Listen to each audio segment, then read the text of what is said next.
Okay, good afternoon, everyone. We will have time for a statement by the Secretary-General and by the Prime Minister, and then we'll have time for a couple of questions, which we will take virtually. Secretary-General. So, Prime Minister Heger, Eduard, welcome to NATO headquarters. It's great to see you here, and congratulations on your recent appointment as a Prime Minister. Slovakia is a highly valued ally, contributing to our collective security in many different ways. You are part of NATO's multinational battle group in Latvia, helping to deter any aggression. Slovak troops serve in NATO's training missions in Afghanistan and in Iraq. And throughout the pandemic, you have shown solidarity by providing medical supplies to allies and partners. You also promote security and stability in the Western Balkans. And I welcome Slovakia's efforts to increase defense spending and invest more in key capabilities. All of these contributions make our alliance stronger and safer. Today, we discussed a range of security challenges. Allies are deeply concerned by Russia's destabilizing actions across the Euro-Atlantic area, including on NATO territory. We stand in full solidarity with the Czech Republic following the fatal explosion at an ammunition storage depot. This is part of a pattern of Russian aggressive actions which raise very serious concerns. Russia also continues to violate Ukraine's sovereignty and attempts to restrict access to parts of the Black Sea and the Kerch Strait. NATO stands in solidarity with Ukraine. We also call for the immediate and unconditional release of Alexei Navalny, as well as those arrested for peacefully expressing their views. So, Prime Minister, we also addressed our preparations for the NATO summit in June. We're working on an ambitious NATO agenda. The NATO 2030 initiative will help our alliance meet tomorrow's challenges. We must reinforce our defense and deterrence, broaden our approach to security, and work with partners to protect the rules-based international order. I welcome Slovakia's support in this process. So, Prime Minister, once again, welcome to NATO, welcome to the NATO headquarters. I look forward to working with you in the months and years ahead. So, please, you have the floor. Thank you, Secretary General, ladies and gentlemen. My visit to Brussels today is very important. It's my second foreign trip. As you know, it is our tradition that the first visit is paid to Prague, our closest neighbor. And this was also in my case.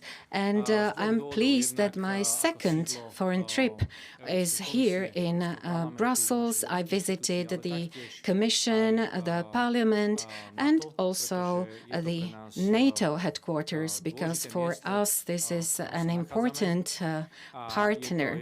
For us, it is a clear proof that our government is pro-European and pro-Atlantic, and that we really care about our membership in NATO. It is our main pillar of our security and defense, and everyone who observes these issues knows that the collective defense is the most effective and the most cost-efficient way of defense.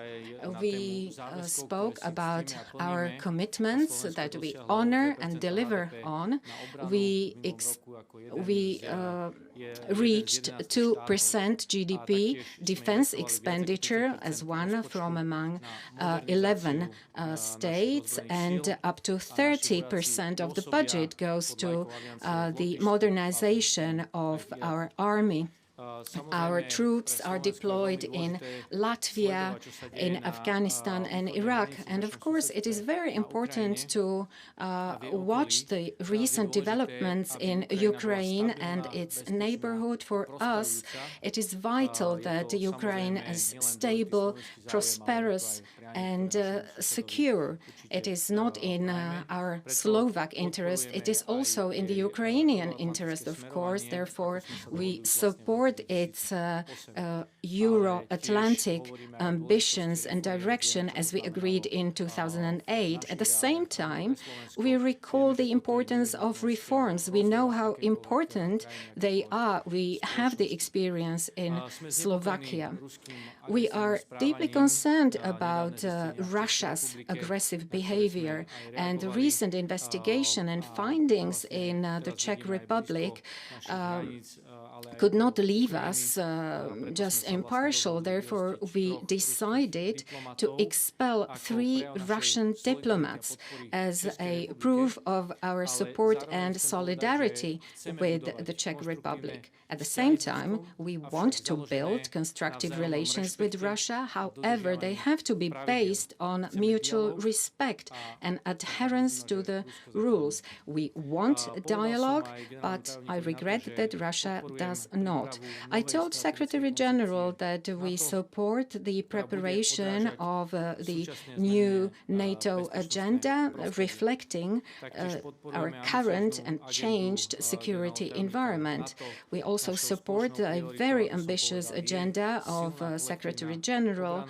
As I said, it is our common priority to have a very strong collective defense and capability to face new challenges, be it cyber attacks, misuse of modern technology, or artificial intelligence. And we also have to pay attention to other challenges that come from Asia and mainly from China. For Slovakia, resilience is very important, and the COVID pandemics showed how important it is to have capable armed forces when they can help in the crisis its citizens. And therefore, it is in our interest that the alliance strengthened its role in this area as well. And also, we have to fight against the spread of disinformation and hostile foreign influence. I'm standing here, and that's a proof of the open door policy of the alliance. It is important to continue in this policy and help aspiring countries in our relations. In the end, I also emphasized the importance of strategic relations between NATO and the EU. We have to work on them. Thank you. We have time for 2 questions. We'll have a question from Andrej Matišak from Pravda, Slovakia. Andrej, go ahead. Thank you very much. Can you hear me, right? Yes. Okay, thank you. One question for Mr. Secretary General.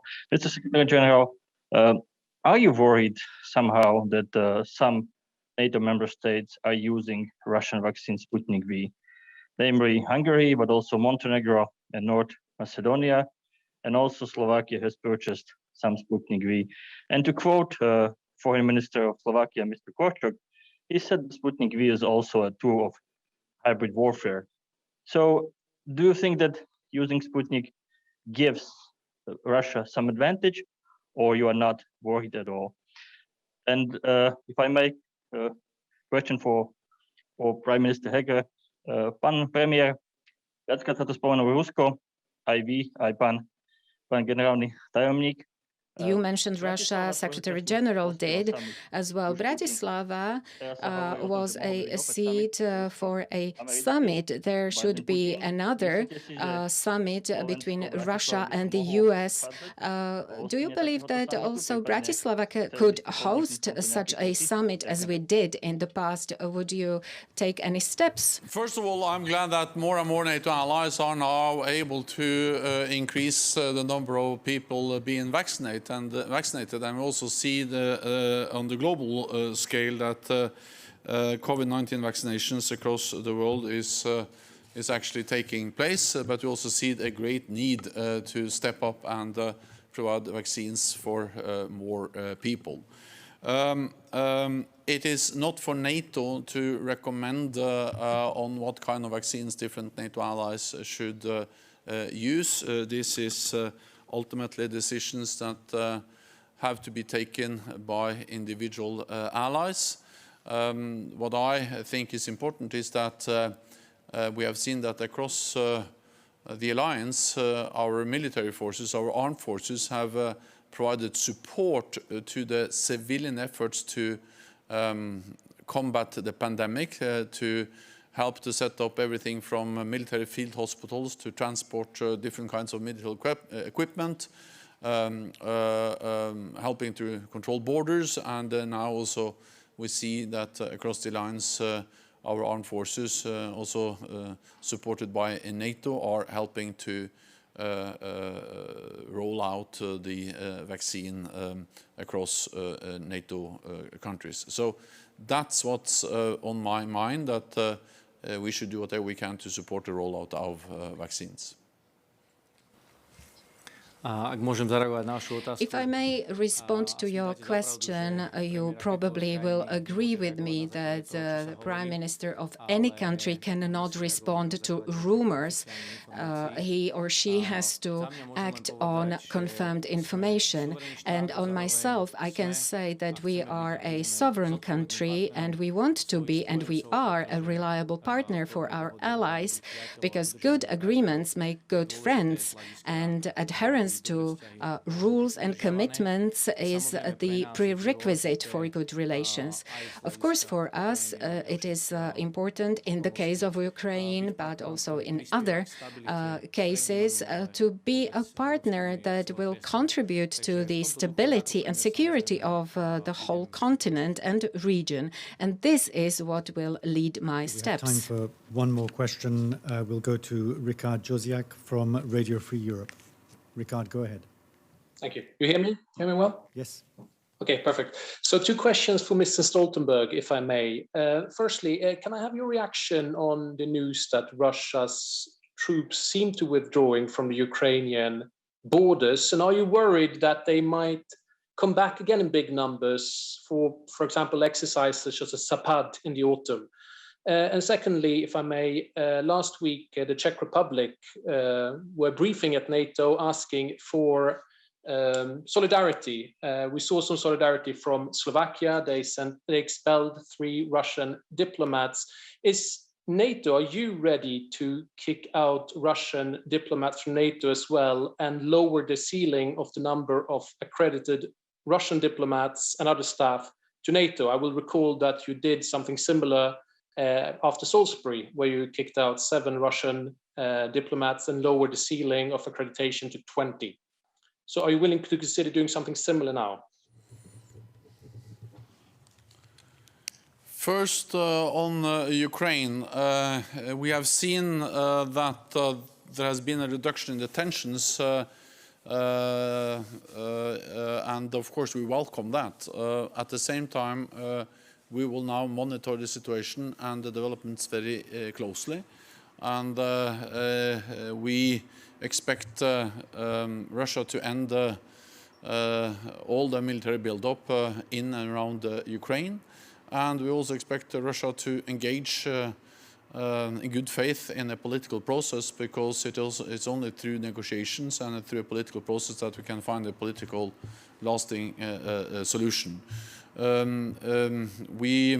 I spoke with President Zelensky recently. We also had the Foreign Minister Kuleba coming here to NATO and briefed the North Atlantic Council.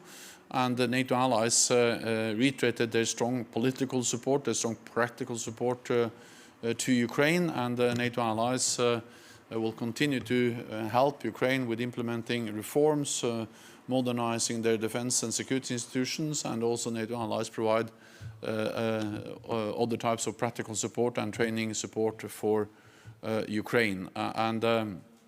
We are, of course, concerned about what we have seen over the last weeks, not least because this is a pattern of Russian behavior which we have seen over many years, and the lack of respect for Ukraine's territorial integrity and sovereignty is something which is of great concern for all NATO allies, and also the reason why we have so strongly expressed our support and why we stand in solidarity with Ukraine. On the Czech Republic, we have stated very clearly in a very strong statement from NATO allies our support to the Czech Republic, that we stand in solidarity with the Czech Republic after actually we were briefed by representatives from the Czech Republic here last week on the findings and on their assessment of the explosions in the weapons depot some years ago. We have seen that NATO allies have expressed their support and solidarity with the Czech Republic in different ways. Some have also expelled Russian officials, Russian personnel. I will not speculate anything further than saying that NATO allies expressed strong support and also expressed very deep concern about the Russian behavior, again, because this is a part of a pattern where we see that Russia is meddling in political processes in NATO allied countries, using cyber, using hybrid tactics to try to weaken the trust in our democratic institutions, and also using everything from chemical agents, as we saw in Salisbury, to being responsible for different kinds of use of violence against the partner countries and undermining the trust in the democratic institutions, which are the basis for our alliance. Okay, thank you. That's all we have time for today. Thank you, Prime Minister. Thank you, Secretary General. Thank you. Thank you.